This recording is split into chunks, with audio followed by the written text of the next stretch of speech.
Good morning, everyone. Welcome back to Newcomer Women's Digital Navigation Hub. My name is Charissa, and I'll be your host today.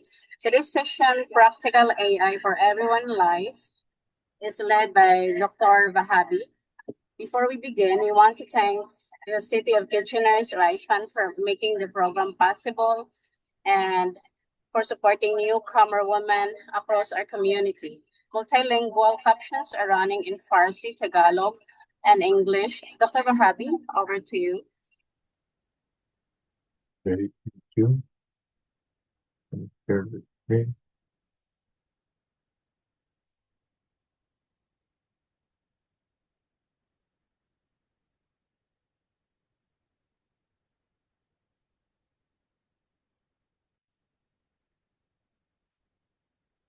Right. Hello, everyone. Thanks for joining our second session for practical skills for seniors and newcomers. In this session, we want to discuss more about practical AI for everyday life. By AI, if you're not familiar, we mean artificial intelligence tools. Okay, so what we want to discuss today is by the way, this is the syllabus of our course. And last session we discussed safe and smart online. Today we'll focus on practical AI for everyday life. And it starts as usual with a real story, which is about Sarah, who has recently moved from Iran to Kitchener with her family. Her English is good enough for everyday conversation, but many official documents and online services are difficult for her to understand, and she's trying to build a new life in Canada. So she needs to find a rental home, buy a vehicle, manage a health problem, understand insurance paperwork, purchase household items on a limited budget, and eventually find a good job for herself. Okay. Fortunately, she discovers that AI tools that can act as a helpful assistant throughout this process. So the question is, how can AI help Sarah during her first few months in Canada? Something that we try to uh, answer most of them today. Okay. But before that, let's very quickly take a look at some basics of AI to better understand what we're. Let me move this one down further. Yeah. So the first thing we want to understand is what makes AI search different from regular search engines like Google. Okay.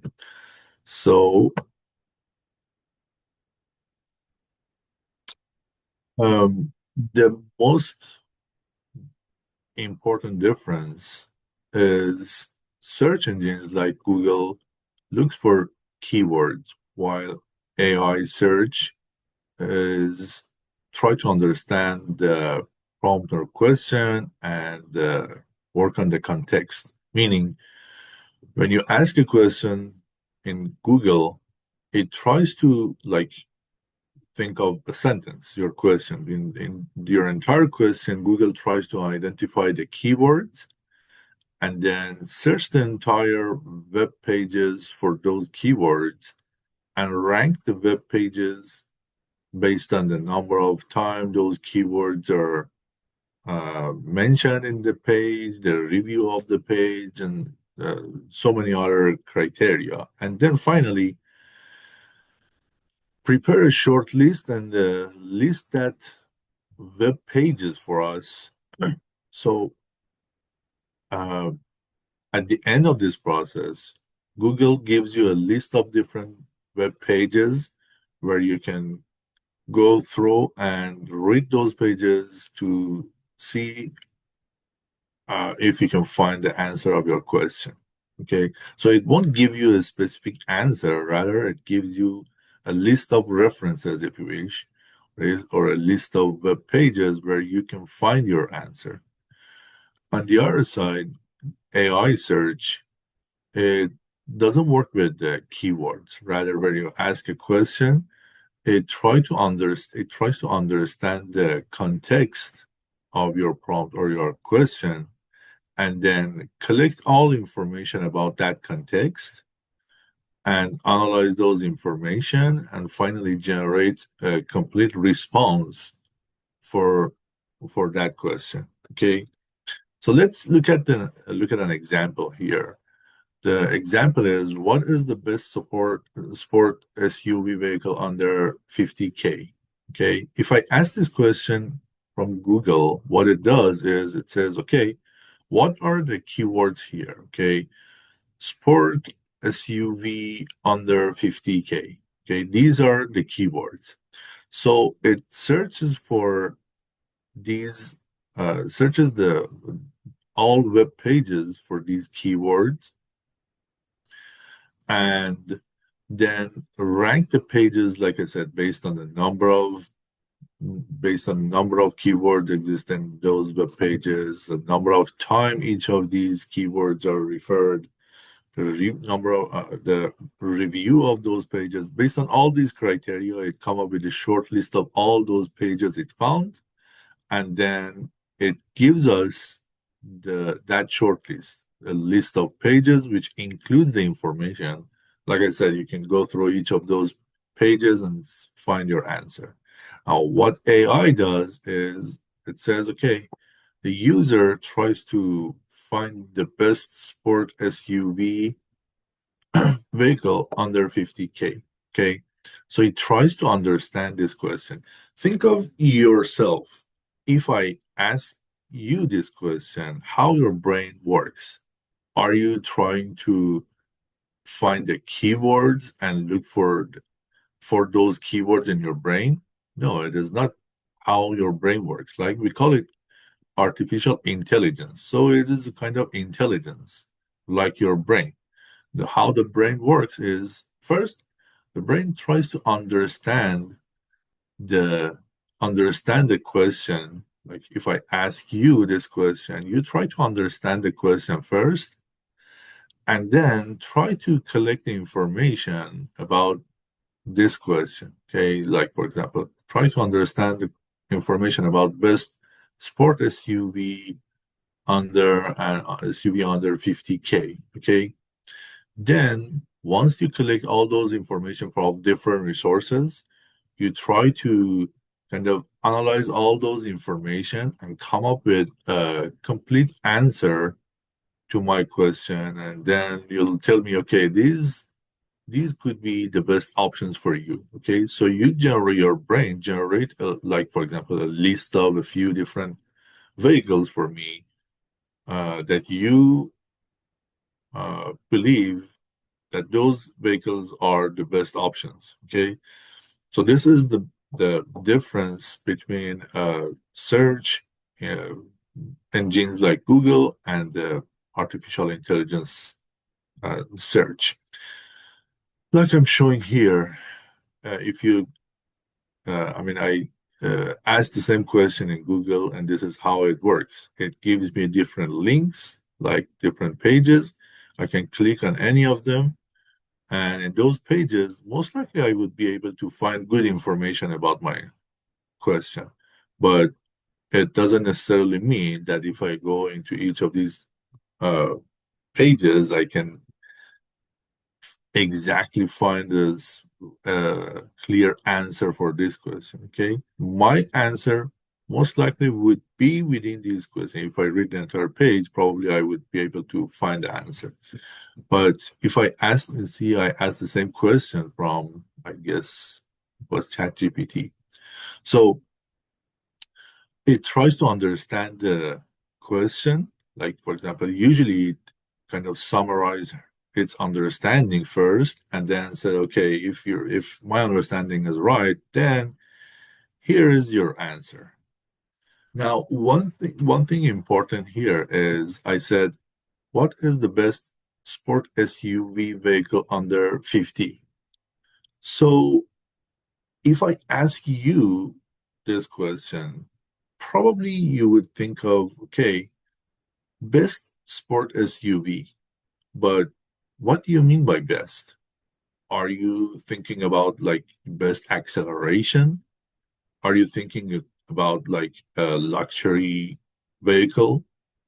Are you do you by best do you mean best safety, based flexibility? What do you mean by best? Okay, so this question is a little bit vague. It is not clear what you mean by best. Okay, now if I ask this question uh, from an AI tool, that tool would have the same problem. It tries to understand what you mean by best SUV. Okay, so this is, and that's why I mean, usually it gives you different answers. It says, okay, if by best you mean like, for example, the most luxury sport SUV, this is my answer. If you mean like, for example, uh, dynamic performance, this is my answer. If you mean like safety,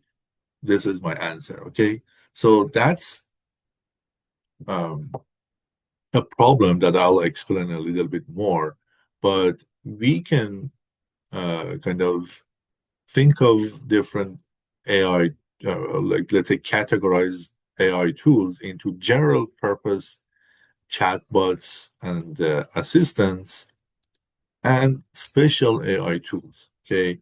For the general purpose chatbot assistants, we have a few good options here. First one is ChatGPT, which is best all-rounder for strict instruction following, web search, and complex multi-step tasks.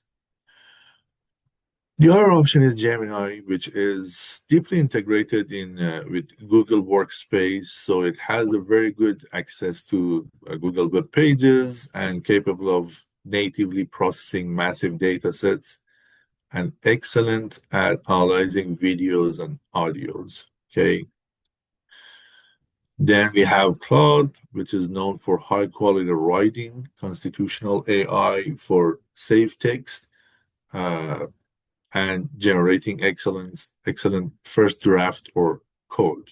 Okay. So for example, if your main purpose of using an AI is like, for example, generating uh, uh, articles, proposals, book chapters, if you're working on these things, probably cloud would be the best option for you.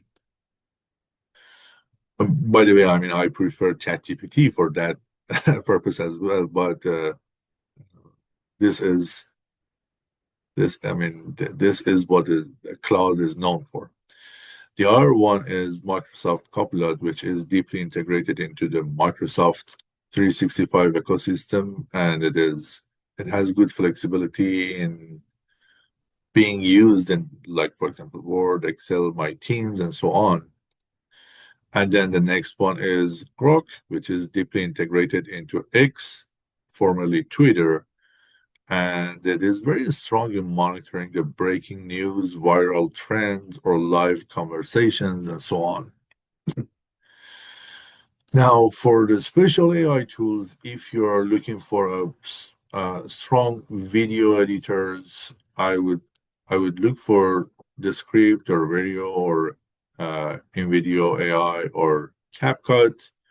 And if you're looking for a good picture editor, I would think of Adobe Photoshop Generator AI or Luminar Neo or Canva or Photo.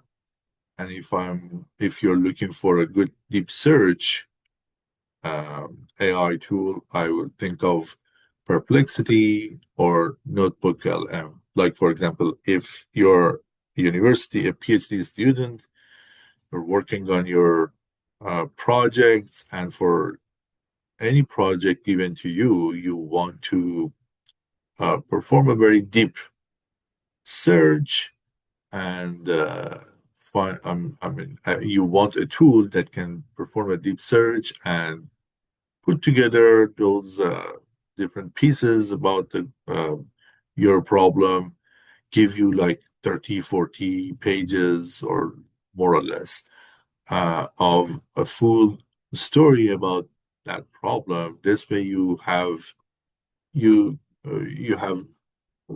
all required background to start working on your project. Okay, we call it deep search, and Perplexity and Notebook LM are pretty good at it. Although these general AI chatbots also have deep search options as well.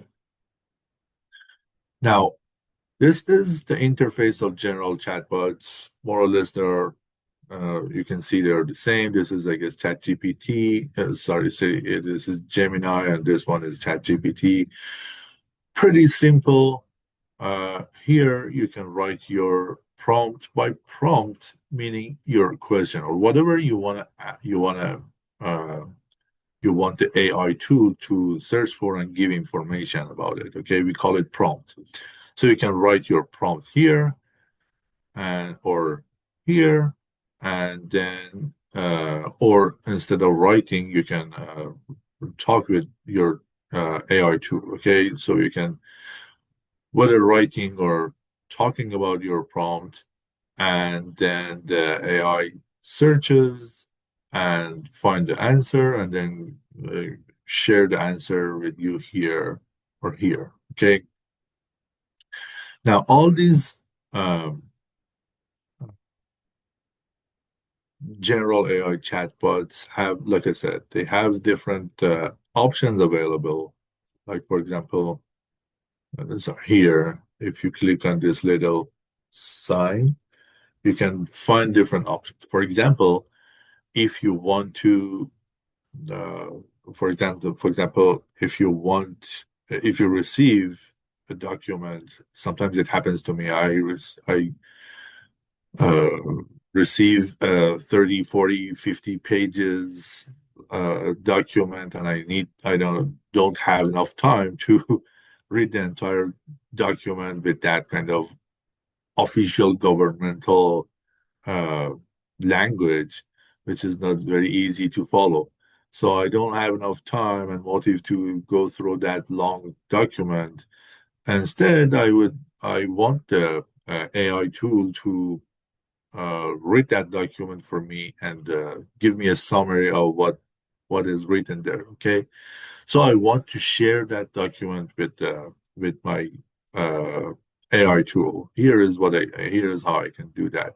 I can upload files, or like for example, if you have a picture and want the AI tool to kind of edit that picture for you, you want to upload that picture. Okay, so you can upload the file here, and here you can see, I mean, you can add photo or file. They're pretty much the same. Okay. So the other thing here is, like I said, I mean, you can ask the AI tool to perform a deep search for you, or you want to, like, for example, for my LinkedIn, uh, I want to generate a good image. And obviously, I didn't have uh, Adobe to work on that image myself. So what I did is I asked the AI tool.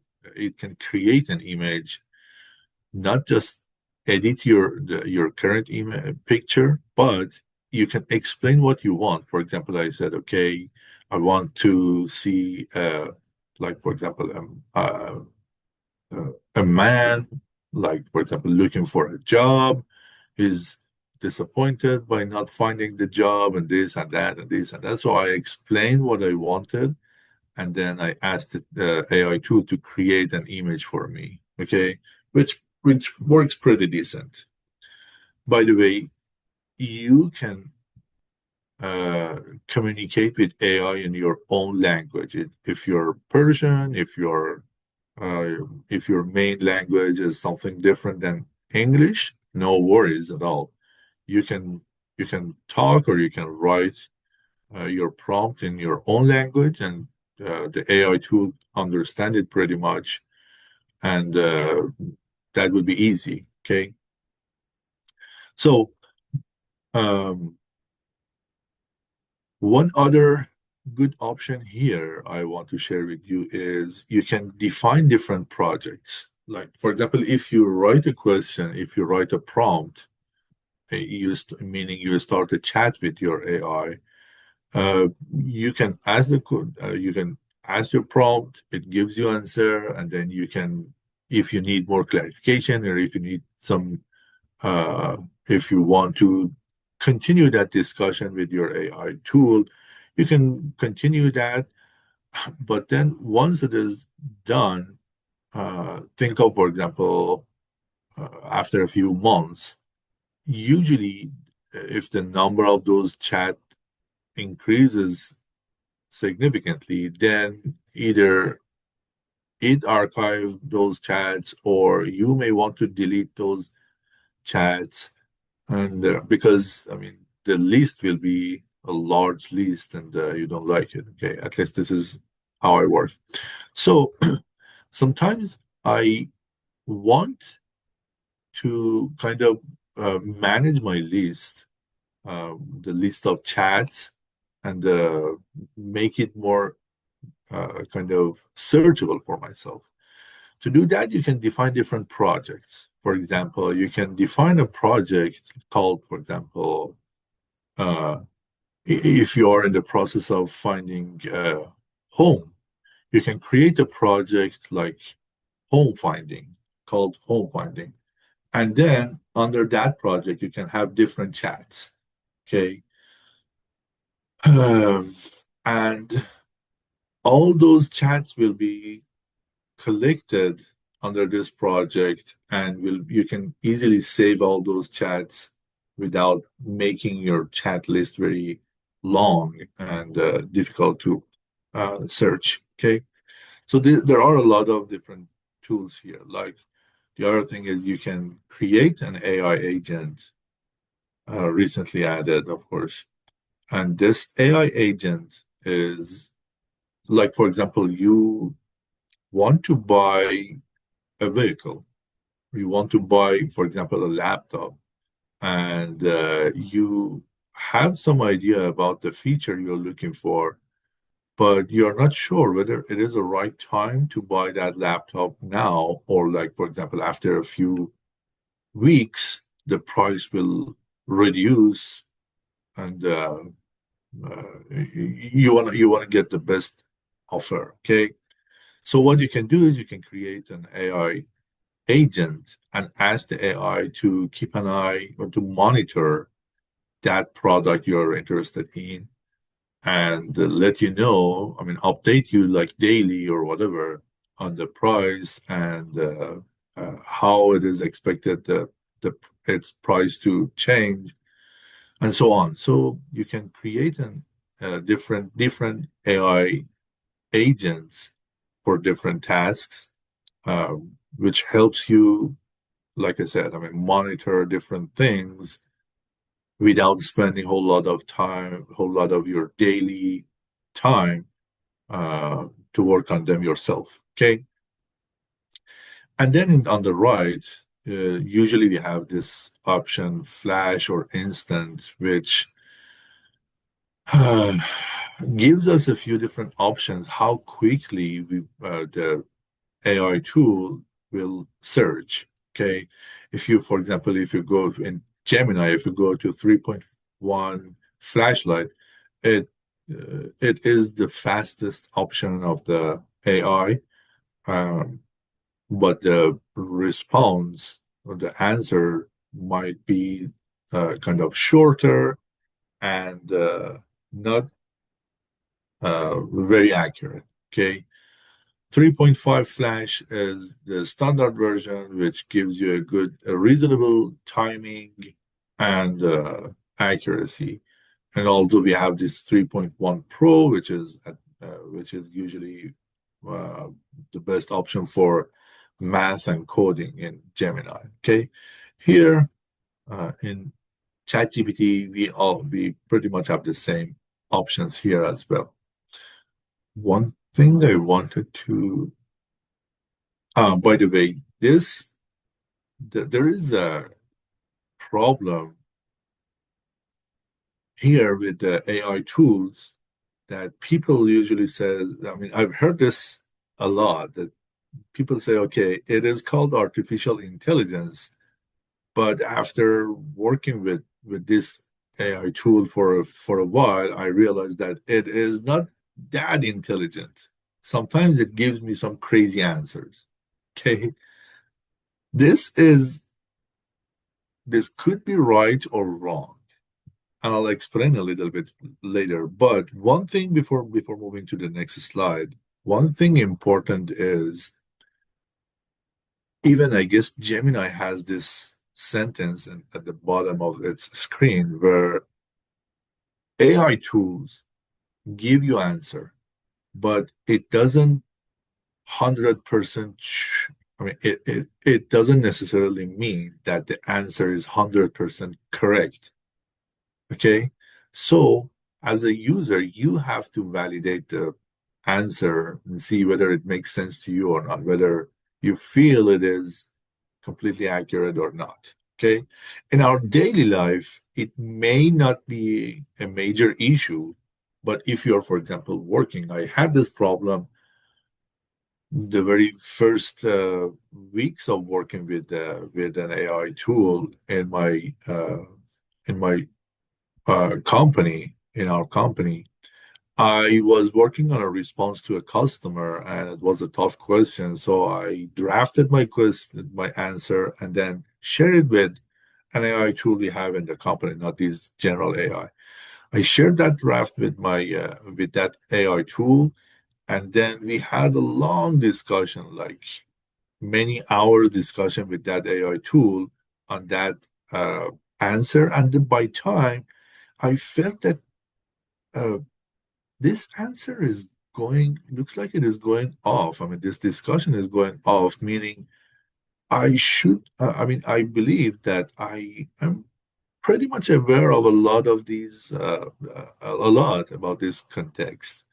But in that discussion, the AI was giving me some information that I didn't know those information are valid for that context.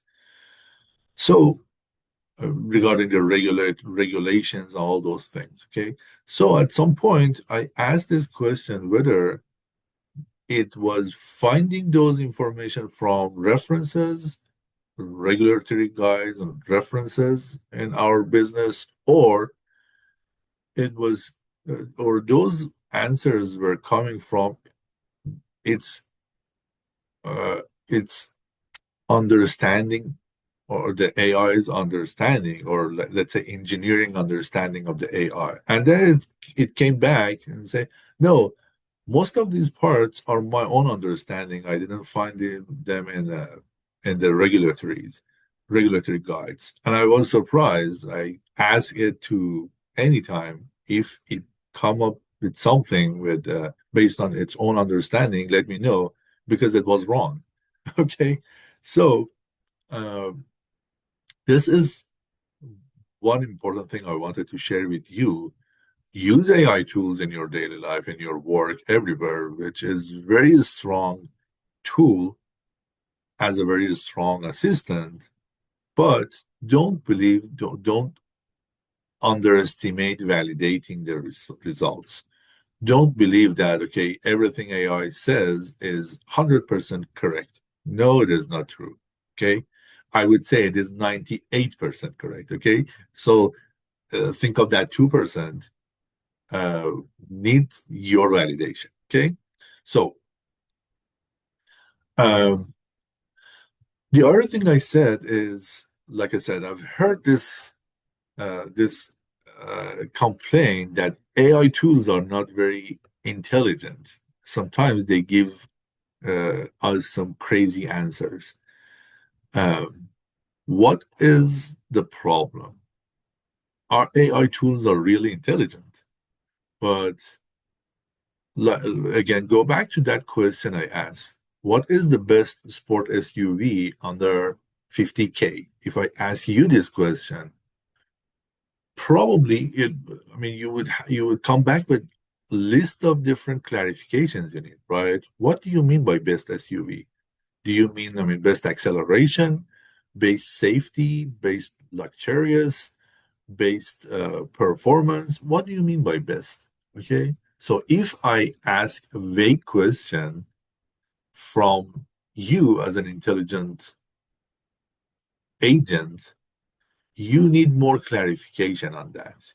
Otherwise, you'll give something to me, okay, based on your understanding. Okay. You may say, okay, Hamid may think of best safety. So let me give him the best uh, option regarding the safety of the vehicle. Okay, that's what indeed happened in AI tools.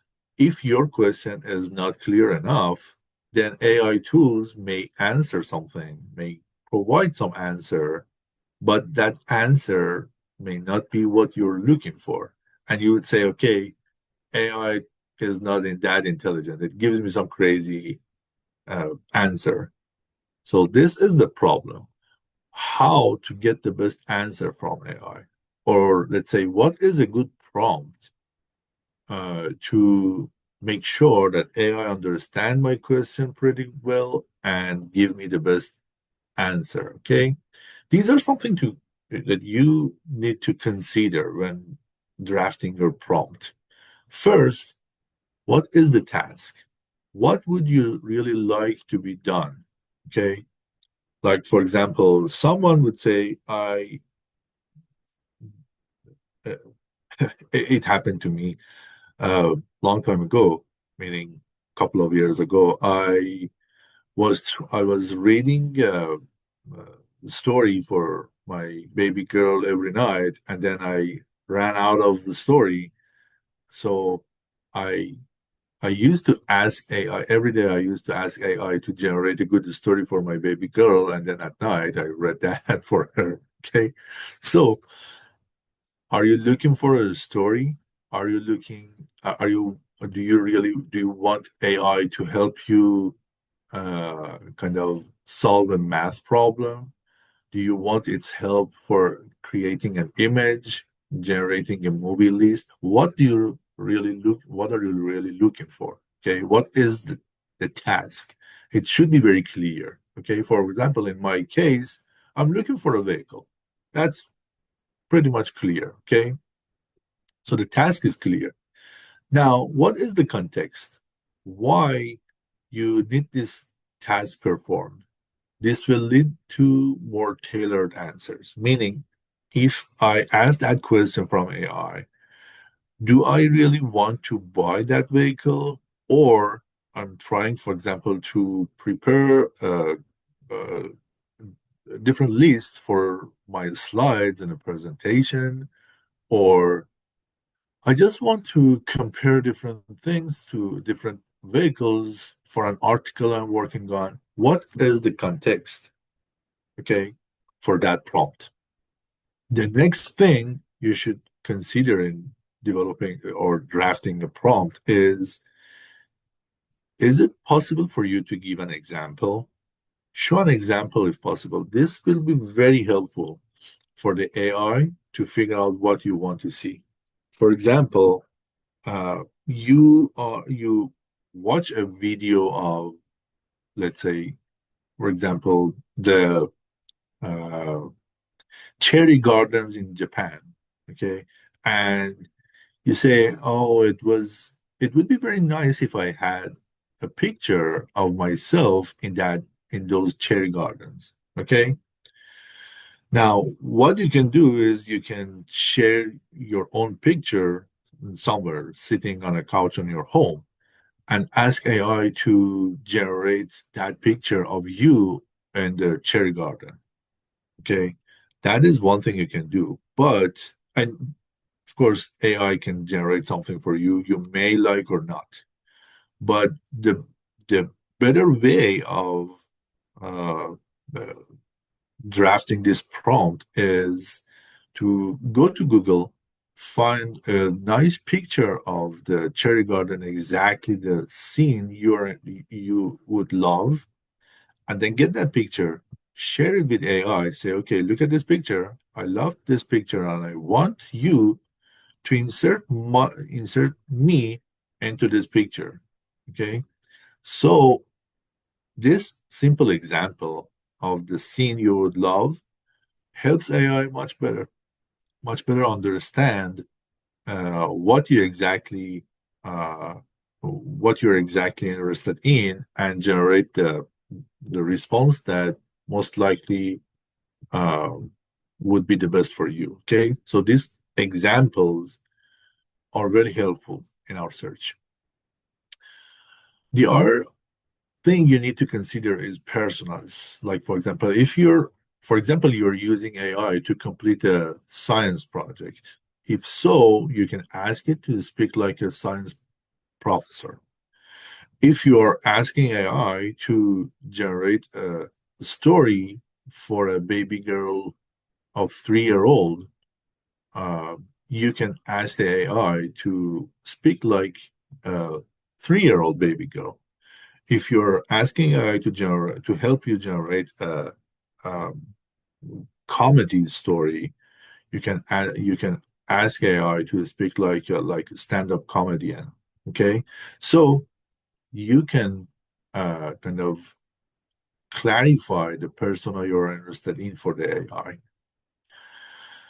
And then the other good thing here is the format of the response. Like, for example, in my case, um, I want to um, I want to I want the AI tool to generate a table for me, which says, okay, these are the features um, you might be interested in, and then, like, for example, I for your search, I found, like, for example, this 4, 5, or 6 different vehicles as the best option. Okay, and then once I agree with that list, then I would ask AI to generate a table for me, which has different rows for different features, and then compare those vehicles based on those features. Okay, so you can ask AI to create a table for you. Usually for comparison, I would love to see that table. Side by side, I can see different features, and then how those vehicles work for each of those features, and I can easily compare them. Okay, you can ask AI to generate a script, a list, or an outline or something. So this format, clarifying the format, will help AI better to generate a good response for you. The last thing you should consider is the tone, how formal the results should be.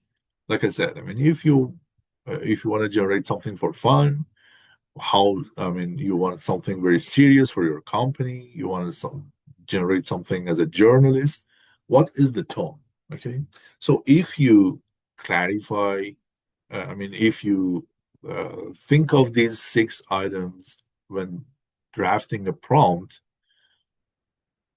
then you most likely generate a very clear prompt for the AI tool and get the best result. Okay.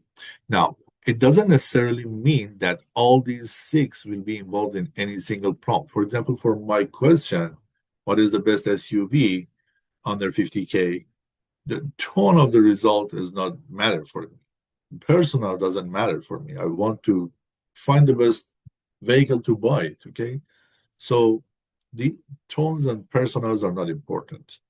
Example may not be necessary here, but format could be very helpful. Like I said, I mean, I would ask it to give me a table, okay, and the context would matter a lot.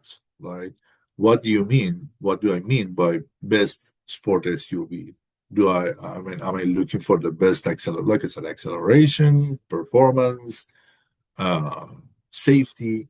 What do I really mean? Okay, so think of the task you want to AI work on that, and then the context. Make sure the context is very clear for the AI, and it can understand really what you mean, and then If it is possible, provide an example and clarify the best format you want to see the result in. And then if persona or tones matter for you, clarify these as well.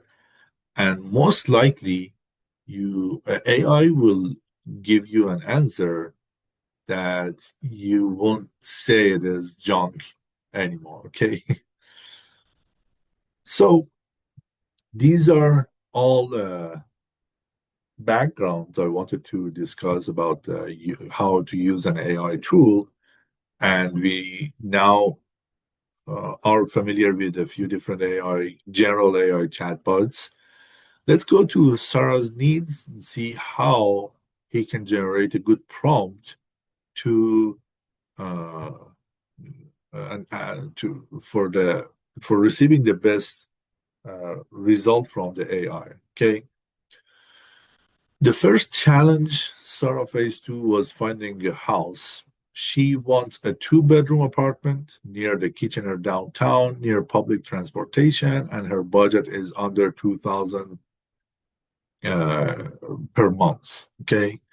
What is a good prompt for that? Well, this is a good prompt. I recently moved to Kitchener, Ontario. I need a two-bedroom rental under 2,000 per month. What websites should I use and what warning signs should I watch for when looking for rentals? Okay. So here you can see it. I mean, I didn't ask the AI to find a good house for me. You can ask it, but one thing to consider is sometimes you may feel that AI results are not very up to date, which is true. Okay. So for example, if a website generate a listing for the available houses and update that listing daily, it doesn't necessarily mean that AI will be updated daily as well. So AI can find a house from that listing for you, and you go there and see, okay, it says it is not available. And it happened to me. I was looking for a very specific tool, and AI found it on eBay, and I went through that link, and it said it is sold out. So AIs are not necessarily very up to date. That's why, I mean, when I'm looking for something, I would prefer AI to give me the best websites or resources to find them rather than asking the AI to find it for myself. Okay. So this is one thing. When you want to buy a house, when you want to buy a like a laptop, vehicle, whatever you want to buy, consider this that if AI tool tends to find that product itself, it may not be up to date. So the better way to approach this problem is ask AI to find the best website for that, and then more importantly, um, some for example, here Sarah just came to Canada, so she doesn't have this experience of renting a house, what needs to be considered to rent a house in Canada, what are the uh, lease items, what should be included in the contract, what do they mean, all these things. Sarah is not familiar with that. Okay, so like for example, if you came to Canada like last year and now you want to buy a house, you may be familiar with something, but not necessarily everything that should be considered in buying a good house. You can chat with AI to learn more about what needs to be considered in renting a house, what warning signs should be considered when you're looking for a rental, when you're looking for buying, when you want to buy a house and you want to have a tour, what you should consider, what you should look at when you go to that house. Okay. You can discuss all these things with the AI, and it gives you a lot of good information there. Okay, so warning signs to for renting a house is a good thing to be aware of. Let me move this here. Okay, so how AI can help us in finding a house? Well, it can suggest good websites. It can explain rental terminology. It can explain lease agreements. Even you can, if you receive a lease agreement, you can and read it. You can share your uh, and remove some uh, personal information from that, and then share it with the AI and ask itself to read that document and see whether it finds any problem there. Or if you have any question about it, you can share those questions with the AI. But one thing to consider, don't share your personal information with AI. Sometimes I saw many times indeed that friends received a governmental document and they wanted, I mean, the wording was not easy to understand. So they just scanned that document and shared it with AI to help them better understand. But they didn't remove their name, their, like, for example, the email address, the phone number, if your social security is there, if, sorry, SIN number is there, whatever, okay? If there is any personal information on the document you want to share with AI, on the pictures you want to share with AI, remove them. Don't assume that AI will be 100% safe for those type of things. Okay, so you can ask AI to explain lease agreements. You can ask AI to draft questions for landlord, draft inquiry emails. All these services are available for you, but important limitation is AI cannot verify that a listing is real. That's very important. Like, for example, AI can go to, if you ask AI to find a good house for you, what it does is it would look for the features you are interested in, consider these features, and go through different websites and find houses listed there which are uh, which are very close to what you are looking for. Okay, but it relies on the details of those listings. It has no way to verify whether that listing is real, is accurate or not. Okay, so if AI can help you find something, you are the only one who should validate the result and should make sure that the listing provided there, the features claimed to be there, are true. Okay, AI cannot verify the listings. The next challenge for Sarah was finding a good vehicle. Sarah wants a reliable vehicle, so this could be a good prompt for her. I'm a newcomer in Ontario with a budget of 20K. Recommend a reliable used SUVs for a family of three and compare their fuel economy, reliability, and maintenance costs. See, the task for the AI is to find a vehicle under 20K. But the context is very clear now. Okay. First, it needs to be an SUV, a used SUV, uh, for a family of three.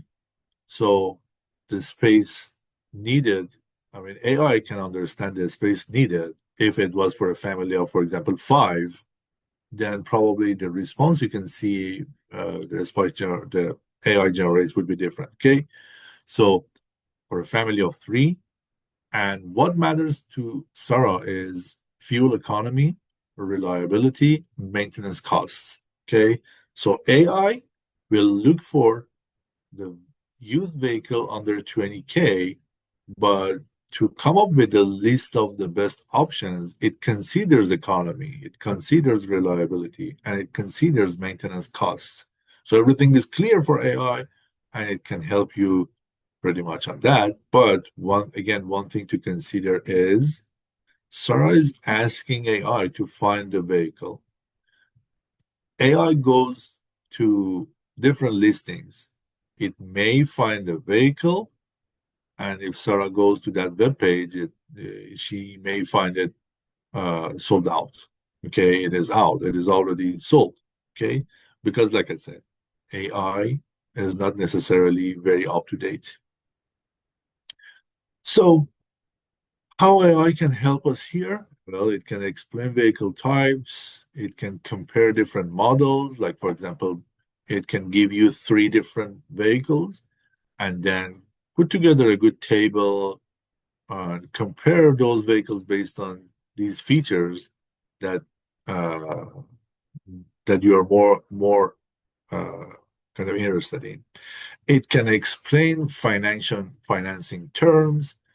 It can help you find, like, for example, you have an option of uh, uh, you have an option to get some loan from a financial institution, from the dealer, uh, from your bank. So it can look at the details of the financing terms and explain what they mean and how those options could be compared with each other and what option would be the best for your situation.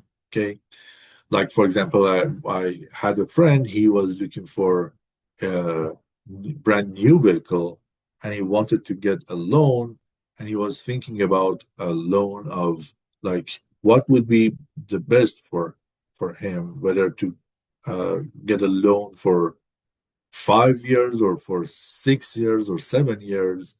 And he explained his financial situation to AI, and AI put together a good table and explained everything to convince him that the 5 year term would be the best option for him. Okay, so it can explain financing terms. It can create some good questions you can ask from the dealer. Uh, Usually, if you go to the dealer without some good background information, they would they would sell a lot of different things that you have no idea about them. Okay, and you are supposed to make decision on something that you were not very familiar with. That some of them could be very valid, some of them may not be. So if you I mean, this is how I usually go for shopping. I try to use AI to get all the required background information for that product I'm looking for, and then, for example, uh, for the vehicle, I would then, once I'm very familiar with all the required details, I would ask the AI to give me a list of good questions I need to ask from the seller. Okay, this way, when you go to the seller, you ask questions that are really needed, and the seller, like, for example, the dealer, understand. Okay, this guy knows a lot. Don't just try to kind of convince him or her, uh, no matter how. Okay, so it can explain the insurance terminology for you. So these are some of the good supports an AI tool can do for you. And the important limitation is AI cannot inspect the vehicle. Like I said, it relies on the listing, on the details listed there, but there is no way for it to, if especially if it is a used car, there is no way for the AI to make sure whether that listing is uh, accurate or not. Okay. For the brand new vehicles, the story would be a little bit different because that listing is guaranteed mainly guaranteed by the company and by the dealer. So we can rely on that. But if it is not a used product, then inspection is on you, not the AI. Okay. So this is an example of what I said. For example, in Sarah's case, uh, AI found these few options, like for example, this Mazda CX-5, Toyota RAV4, this Lexus, whatever, and then based on the features Sarah would be interested in, it provided a good table, a long table. On each row, it gives you information about that feature for each of those options, and then you can easily compare them with each other. Okay, so this is this. The next uh, challenge was Sarah's healthcare. Sarah was injured during her immigration journey. She feels pain that moves between her shoulder, neck, back, and legs, and she struggles to explain everything in English to the doctor. Okay, there is a pain, even if she was not very new here in Canada. She would probably have this problem sometimes.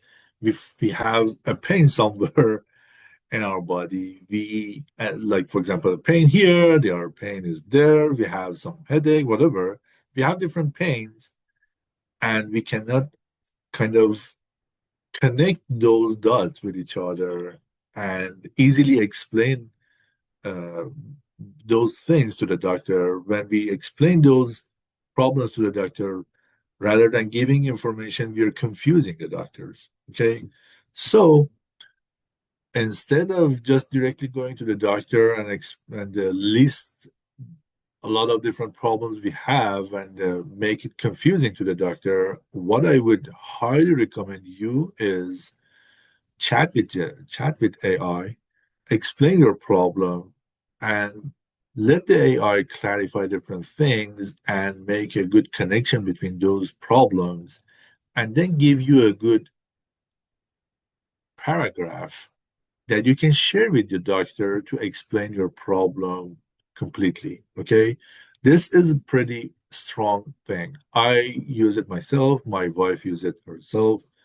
Uh, Before going to the doctor, chat with the AI and list all your problems, the symptoms you're facing. It gives you some clues and it asks you whether you have this problem as well or not. You have this, you have you seen these symptoms or not? So based on those discussions, the AI tool can come up with a good understanding of your problem, and then it gives you a good paragraph or a statement, a short summary of the problem you have that you can share with the doctor and help the doctor better understand your problem without, like I said, confusing them.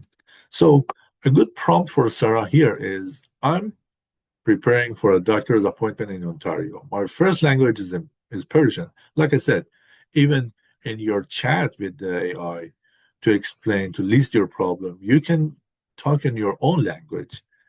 Talk in your own language, make everything clear once everything is done, and you agree with the conclusions of the AI, then ask AI to give uh, an English version of the summary of your problem to be shared with the doctor.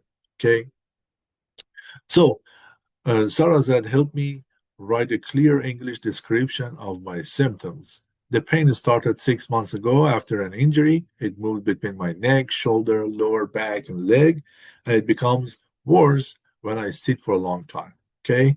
So AI, like I said, AI can help uh, organizing the symptoms, translate descriptions, like I said, prepare questions for the doctors. Okay. After all those discussions, it gives you a good paragraph to be shared with the doctor, and it tells you, okay, you can ask these follow-up questions from the doctor to receive the answer on all your concerns. Okay. So it can give you some good questions to be asked. It can create a symptom timeline, and it can explain medical terminology. When you receive the result of a test, like, for example, uh, receive uh, images of your body after some scans, you can share those results, those images, uh, with the AI, and the AI can explain what those images, what those results say. Okay, what is the conclusion based on them? Or, like, for example, you ask a question from the doctor online, and he or she replied, and you're not very sure that you understand the answer. You can share it with the AI, ask it to explain it and clarify it for you. AI can review the test results as well, like I said, and it is a very strong tool that help you in the healthcare problems. Important limitation is AI cannot diagnose the medical conditions. Okay, it just goes based on your explanation and the result test that you share with it. But the final diagnostics should be done by the doctor. Okay. The next challenge is understanding documents and writing letters. Sarah received insurance paperwork.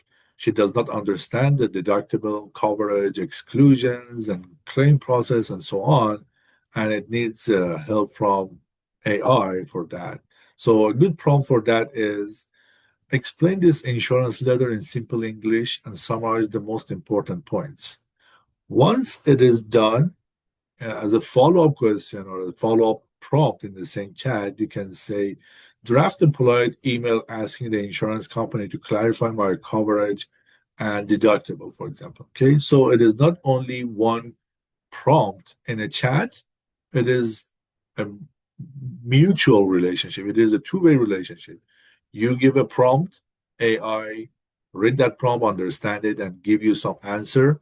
And then based on the answer, you may want to add some more clarification there or add some more thing related to that from the AI. So it is a kind of discussion, if you wish, rather than just one question, like what you do in Google. So AI can help summarize documents, explain difficult languages, draft professional emails, and translate contents, but AI may misunderstand legal documents. So it's your duty to make sure that, like I said, the response is accurate and correct. Like, for example, here, a friend received this letter notice of non-compliance and order to comply. At this date, from City of Kitchener Building and by Law Enforcement Division, to property owner of record, violation notice, property rule number, blah, blah, blah.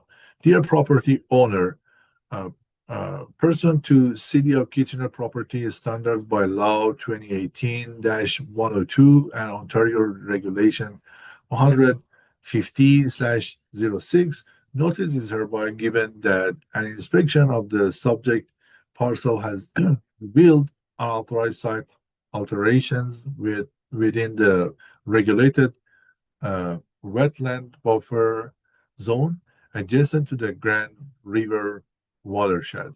Consequently, your pending minor variance application before the Committee of Adjustment has been placed on an administrative hold.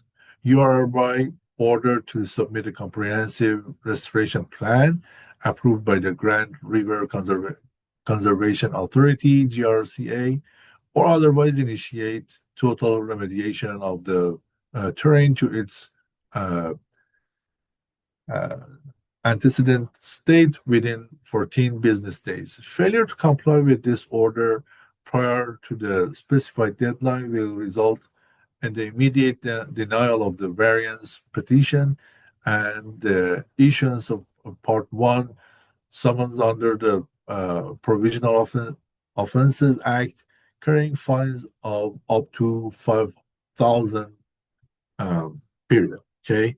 So this is a letter you may receive. I mean, to me, and the first scam, the most clear thing was if I have a problem, if I don't fix that problem, I would be fined by 5,000. But that problem is not very clear to me. So I would upload this email, this message to the AI. Of course, remove my personal information first, and then here is the here's the problem. You did unauthorized work near protected water. Fix it or get a massive court fine. So this is a summary of the problem. Now I know I have better understanding of the problem and I can fix it without being in trouble. Okay. Now the next challenge for Sarah is shopping on a budget. Sarah needs a bed, a table, a few chairs, and some kitchen supplies. This would be a good problem. I recently moved to Kitchener and needed to furnish a small apartment on a limited budget. Suggest affordable places to buy furniture and household items and compare the advantages of each option. Okay, so it can help you find the products and if you uh, find some products and you're not sure which one would be the best for you, like I said, it can compare those options uh, for you and help you better and easier come up with the final conclusion. It can create a shopping list for you, estimate the budgets, suggest alternatives for each product, and explain product specifications. What is the important limitation? General AI may not know current prices, like I said, may not be very up to date. So regarding that shopping on a budget, there are some specialized AI for finding the best product as well. Like for example, you sometimes you want to kind of have this ability of trial and simulation before buying, for example, an apparel, or shoes, a sunglass, a furniture, or makeup. And AI lets you try before buy. Okay. For example, if you want to buy from Amazon, if you have an Amazon app, there is a feature there, virtual try on. This is a feature you can use for apparel, for shoes, for sunglasses. Before buying these items, you can you can go to this virtual try on, and then it is very interactive. It uh, just use the camera of your phone and it puts that, for example, sunglasses on your head, and you can see how you will look like with that sunglasses. Okay, it is very easy. Or IKEA Place or Wayfair's AI Room Planner. These tools show how, like for example, a sofa looks in your living room, or for example, Lenskart and Sephora Virtual Artist helps you try on makeups before buying them. Or Nike have this has this feature, Nike Feet, for shoes to try on before buying it. Okay. Regarding the pricing, if you want to find the best price, you can count on Google Shopping and ShopSavvy. These tools can monitor prices across different sites and alert you when the product you want hit the best price. Okay, so for example, like I said, if you want to buy a laptop and you're not in a rush, you can use these features and find the best time to buy that laptop. For price forecast from for Amazon Shopper, there is a feature called Camel.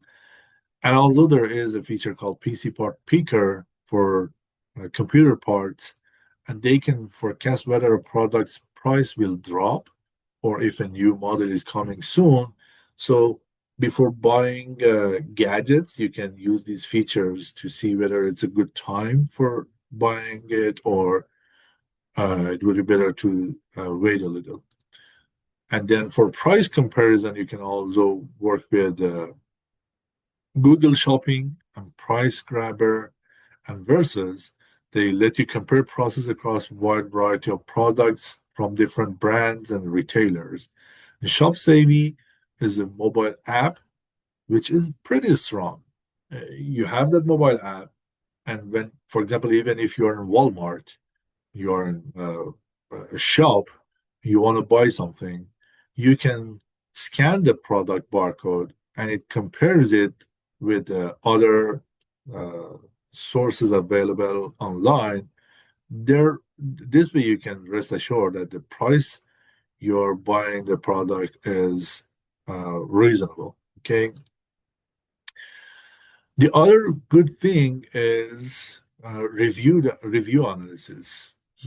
Usually, and usually we have this problem, especially when we want to buy something from Amazon.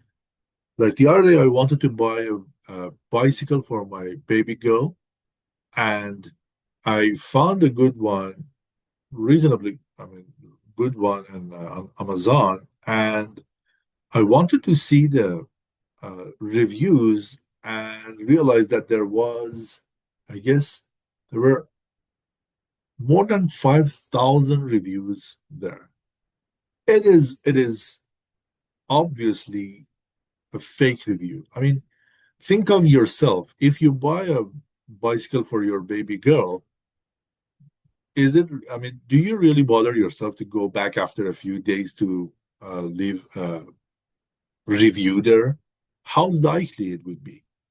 Imagine more than 5,000 people came back to leave a review there for that bike. So obviously it was fake. But on the other side, I wanted to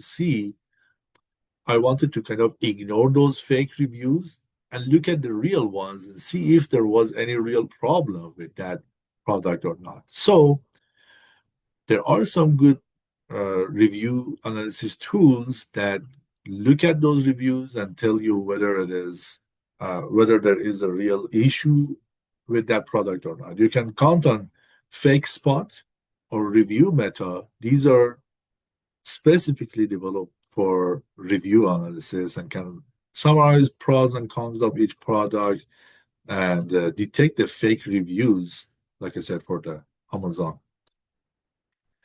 And there is another very helpful tool there. Sorry for the time, but we're almost done. We have this Google Lens, which is a versatile AI tool, and how to use it on your phone. Well, go to Google, open Google app on your iPhone or Android device, and then tap this camera icon there, the search bar, and this page opens.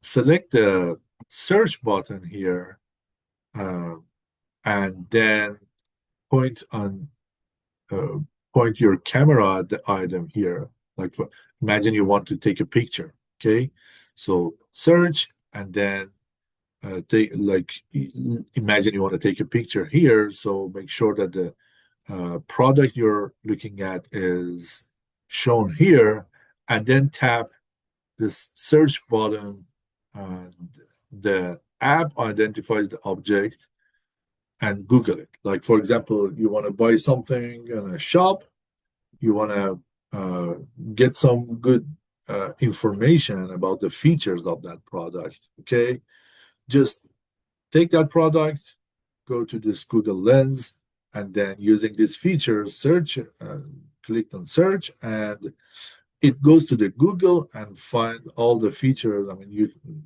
Google can give you all the information about that product. Okay. Now you have this other option here for translate. Select the translate button here and select the language, and then put the camera at the item. Like for example, there is an instruction in in a language which you're not familiar with. Okay, you want to see that instruction on the product. You can use this feature and translate, and then whatever exists in this box, uh, this Google Lens can translate it for you. Okay, so this can be used for the letters and whatever. I mean, it doesn't necessarily need to be a product. Rather, it could be a letter. You need to translate it into your own language, for example. Okay, you can use Google Lens, put it under this box, and then translate it into your own language. Okay, and then the other option is live. If you select this live button here and point your camera uh, here and talk with Google about what you want to do for you, Google generate results and talk about it. It's a very strong feature. You can continue the conversation with Google to get the right answer for the product you were looking for. Okay, like for example, you're in a store to buy something, you find something which is not necessarily exactly what you were looking for, so you can use this feature to see if there is any option available out there that fits better your need or not. If not, then I would buy that product. If yes, I would prefer to go online and find uh, the the one which better fit my needs. Okay. You also have this feature on your computer. If you open the Google Chrome, if you open the Google Chrome on your computer and click on this camera uh, in the search bar, you would have, to some extent, you would have the same features there. Okay. So this is all about this session today. Next session, we'll discuss about the digital life in Kitchener area. And by then, I want to thank you again for joining us today and hope you have a wonderful weekend. Thank you. Yes, thank you, Dr. Vahabi, for today's session. Thank you again to the City of Kitchener's Rise Fund for their continued support of this program. We'll see you at our next session, Digital Life in Kitchener, on August 15th. Take care, everyone. Thank you. Bye. Thanks. Thanks, everyone.